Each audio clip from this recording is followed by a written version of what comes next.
Hardly any drivetrain technology has defined Audi so considerably. I simply like the idea of developing a vision for a car in a form that didn't yet exist at that time, and to show the world that we could do it better. The all-wheel drive idea made automotive history for Audi. To learn more about the birth of Quattro technology, we travel to Hamelin in the German state of Lower Saxony. Here, in a small industrial town, lives the man who 35 years ago was head of pre-development at Audi and the originator of Quattro drive technology. In Ingolstadt, the head of chassis development comes to Walter Tresser and raves about the great handling of a VW Iltis, an off-road vehicle. He made the offhand comment that if we had the Iltis with more engine power, we would outshine all the rest. That was his vision, to have an Iltis that would have superior driving characteristics in snow.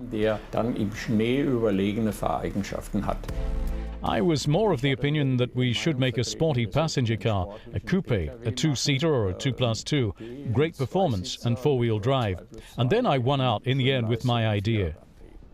In February 1977, Tresser and his 12-man team began to develop the first Audi with permanent all-wheel drive. 6 months later, in November 1977, the first Audi Quattro is finished, the UR Quattro. In-house, the car is called the A1. The A stands for all-wheel, the 1 for the first all-wheel model. The car is a modified Audi 80 with slightly lengthened wheelbase and a 5-cylinder turbocharged engine with 200 horsepower. Walter Tresser and his colleagues clock up lots of test drive kilometers before presenting the new driveline technology to Ferdinand Piëch, the chief technical executive with overall responsibility for the project. Piëch was behind the wheel at one of our first prototypes, and when the car came to a stop at the Turascher Hohe mountain pass, local people were there fitting snow chains. And then, while assembling the snow chains, the locals kept glancing at the Quattro with its summer tires with expressions of pity on their faces. They fitted snow chains, and then Piëch just sped off with summer tires through the swirling snow. The all-wheel drive in the UR Quattro impresses and passes all internal tests. Now, all that remains is to choose a name for the new drivetrain. I tried the whole time to find a name that was not just a name, but more a type of classification. And then we came up with Quattro with 2 T's and an R that rolled off the tongue much better.